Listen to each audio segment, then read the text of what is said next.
नमस्कार, मी राजन लाड. लय भारी कोकण या माझ्या YouTube चॅनलमध्ये आपलं पुन्हा एकदा स्वागत. आज या व्हिडिओद्वारे मी तुम्हाला एक आव्हान करणार आहे. आपल्या भागात ज्या बँका आहेत, विशेषतः राष्ट्रीयकृत बँका, त्यामध्ये आपल्या सर्वसामान्य गरीब आणि ग्रामीण भागातील लोकांना किती मदत होते, त्यांना किती त्रास होतोय, हे सगळं पाहायचं असेल तर तुम्ही हा व्हिडिओ पाहिल्यानंतर मला कॉन्टॅक्ट नक्की करा. बरेच जणांची खाती या राष्ट्रीयकृत बँकामध्ये आहेत. मी आता विशेषतः तुम्हाला बँक ऑफ इंडियाचं माहिती सांगतोय. बँक ऑफ इंडियाबद्दल मी बोलतोय. राजापूर तालुक्याच्या पश्चिमेकडे ज्या भागात आम्ही काम करतो त्या भागामध्ये 3 शाखा आहेत बँक ऑफ इंडियाच्या, ज्याच्यामध्ये एक आडिवरे आहे, नाटे आहे आणि मिडगावणे आहे. या तिन्ही शाखांमध्ये जर तुम्हाला थेट संपर्क करायचा असेल तर कोणतीही व्यवस्था उपलब्ध नाही, कारण त्या तिन्ही शाखांमध्ये थेट तुम्हाला संपर्क करता येईल असा कुठलाही संपर्क क्रमांक त्यांच्याकडे नाही. म्हणजे जर तुम्हाला 20 ते 25 किलोमीटरवरून तुम्हाला जर बँकेत काही काम असेल, फोन करायचा असेल तर तुम्ही संपर्क करू शकत नाही. 2 दिवसापूर्वी एका महिलेचा मला फोन आला होता. कारण मी बचत गटांसाठी काम करतो. आमची संस्था आहे आणि या संस्थेच्या माध्यमातून आम्ही बचत गटांना मार्गदर्शन करण्याचं काम करतो. 2 दिवसापूर्वी एका महिलेचा फोन आला होता. त्यांच्या मुलीला बँकेत जायचं होतं. ती बँकेत गेली होती, केवायसी अपडेट करायचे होते म्हणून तिने 2 महिन्यापूर्वी केवायसी अपडेटचा फॉर्म सुद्धा भरला होता आणि तिला पैसे काढायचे होते म्हणून 2 महिन्यानंतर ती आता बँकेत आली होती. पण बँकेत तिला पैसे काढता आले नाहीत. त्याचं कारण काय तर काहीतरी टेक्निकल इश्यू आहे असं त्यांनी सांगितलं. तिला पैसे काढायचे होते, तिच्या खात्यात पैसे होते, तिची कॉलेजची फी भरायची होती आणि ही फी भरण्यासाठी तिला पैसे काढायचे होते. तिच्याकडे एटीएम कार्ड नव्हतं. त्यामुळे ती बँकेत आली, होम ब्रँचमध्ये आली. तिथे आल्यानंतर तिला सांगितलं की तुमचं खातं बंद आहे, केवायसी अपडेट करायला लागेल. तिने सांगितलं की मी 2 महिन्यापूर्वी केवायसी अपडेटचा फॉर्म भरून गेले, त्यासाठी मी मुद्दाम बँकेमध्ये आली होती. त्यानंतर पुन्हा काहीतरी चेकिंग केल्यासारखं दाखवलं आणि सांगितलं परत काहीतरी इश्यू आहे, टेक्निकल इश्यू आहे, तुम्हाला पैसे काढता येणार नाही. याचा अर्थ काय? ती मुलगी कॉलेजला शिकते, रत्नागिरीला असते, तिथून ती दुसऱ्या वेळी आली होती आणि दुसऱ्या वेळी सुद्धा तिला पैसे काढता आले नाही. मग तिला एटीएमचा फॉर्म घ्या म्हणून सांगितलं. तिने एटीएमचा फॉर्म घेतला, पण तिला आत्ता पैसे पाहिजे होते कारण दुसऱ्या दिवशी तिला पैसे भरायचे होते. तिने मला संपर्क केला.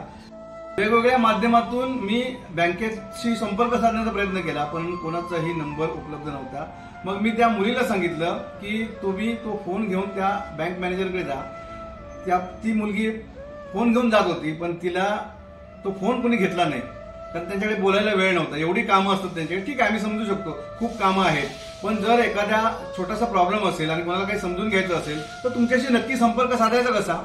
ही एकच गोष्ट नाही, अशा बऱ्याच गोष्टी आहेत. म्हणजे आमच्या गावातल्या ज्या महिला बँकेमध्ये जातात त्यांना नीटची उत्तरं दिली जात नाही. एकतर त्यांची भाषा आमच्या लोकांना समजते, हिंदी समजते, पण हे जे काय बोलतात ते त्यांना समजत नाही.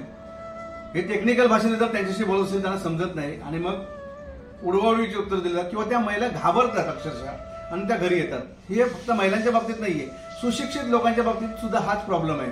माझ्यासारखे अनेक जण आहेत की ज्यांना बँकेचे बऱ्यापैकी व्यवहार समजतात, त्यांच्या बाबतीत सुद्धा अनेक समस्या येतात.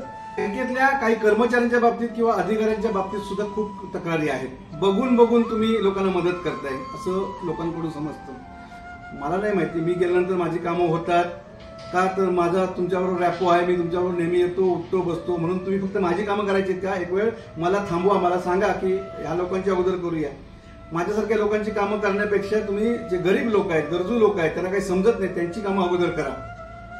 तुमच्यावर आरोप होत आहे सारखा की तुम्ही बघून लोकांना मदत करता, बघून कर्ज सुद्धा देता. हे चुकीचं आहे. एक व्यक्ती म्हणून, एक माणूस म्हणून समोर आलेल्या माणसाला कशा पद्धतीने वागणूक दिली पाहिजे. तो ग्राहक दैवत म्हणून तुम्ही म्हणता, तुम्ही व्यवसाय करताय, धंदा करताय, मग त्या ग्राहकाला कशा पद्धतीने वागणूक दिली पाहिजे. अक्षरशः घाबरून लोक बँकेमध्ये जात असतात. स्वतःचे पैसे ठेवले असतात, ते काढायला त्यांना मिळत नाहीत. गरजेपोटी त्यांना कर्ज पाहिजे असेल, कर्जासाठी ते बँकेत जातात, त्याला कुठची मदत होत नाही. आणि या अधिकाऱ्यांसोबत संपर्क करण्याचा प्रयत्न केला तर कधी यांचे फोन लागत नाही. फोन लागले तर यांच्याकडे वेळ नसतो.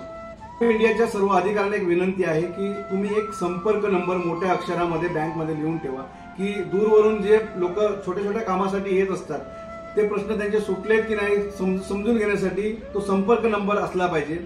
तुम्ही तुमच्या कर्मचाऱ्यांचे नंबर देऊ नका. ते कर्मचारी आपल्या पर्सनल नंबरवर फोन का करता म्हणून सुद्धा अंगावर येतात. तुम्ही एक बँकेचा अधिकृत नंबर मोठ्या अक्षरामध्ये तिथे लिहून ठेवला पाहिजे. एक मदतीसाठी कोणतरी अधिकारी किंवा कर्मचारी तिथे ठेवला पाहिजे, जो लोकांना हात जोडून नमस्कार करून त्यांची मदत करेल. कॉर्पोरेट बँकेमध्ये तुम्ही गेलात तर तिथे खूप चांगल्या पद्धतीने सहकार्य केलं जातं. भले तिकडे व्याजदर जास्त असेल म्हणून लोक तिकडे वळतायत. आता अशा गोष्टी ज्यांच्या बाबतीत घडतायत त्यांनी सुद्धा बोललं पाहिजे. त्यांनी सुद्धा आपले प्रश्न कोणाकडे तरी मांडले पाहिजे. मी स्वतःहून पुढे येतोय, माझ्याकडे या, माझा नंबर मी खाली देतोय. या नंबरवरती कॉन्टॅक्ट करा. तुमच्या काय ज्या समस्या असतील, जे अडचण असेल ती तुम्ही मला सांगा किंवा लेखी स्वरूपात कळवा, व्हॉट्सअपद्वारे कळवा. आम्ही नक्की प्रयत्न करू. पण तुम्ही सुद्धा पाहिजे.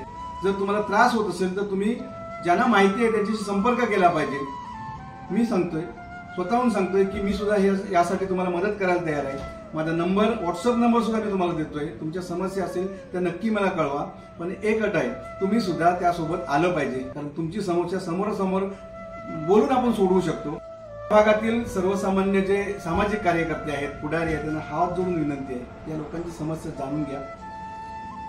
हे प्रश्न सोडवण्याचा प्रयत्न करा. मी सुद्धा तुम्हाला हात जोडून विनंती करतो सर्वांना की जर तुम्हाला काही असं समस्या येत असतील, तुमच्याशी कोण उद्दामपणे बोलत असेल, उद्धटपणे बोलत असेल, तुम्हाला तुमच्यासमोर प्रश्न निर्माण करत असतील आणि ते सुटत नसतील तर आम्ही तुम्हाला मदत करायला तयार आहोत. मी या व्हिडिओद्वारे सर्वांना विनंती करतोय की जर तुम्हाला किंवा तुमच्या परिसरातल्या काही महिलांना असतील, पुरुषांना असतील, गरीब लोकांना असतील, काही अडचणी येत असतील बँकेसंदर्भात, तर माझा नंबर मी खाली देतोय. या नंबरवरती संपर्क साधा. मी ठरवलंय की आता एक दिवस काढून या प्रत्येक बँकेमध्ये जाऊन बसायचं. फक्त माझ्याकडे तुमच्या जे काही प्रश्न असतील ते तुम्ही द्या. मी तयार आहे तुमच्यासोबत यायला, तुमच्यासोबत तिथे बसायला, त्यांच्याशी बोलायला. मी त्यांना सुद्धा हात जोडून विनंती करतोय की जे आमचे गरीब गरजू लोक येत आहेत, जे तुमचे ग्राहक आहेत, देव आहेत, त्यांची तुम्ही सेवा करा. तुम्हाला नक्की काहीतरी त्याचं फळ मिळेल. तुम्ही त्यांच्या अंगावर येऊ नका. तुम्ही त्यांच्या अंगावर आलात तर आम्ही तुमच्या अंगावर येणार, एवढं लक्षात ठेवा.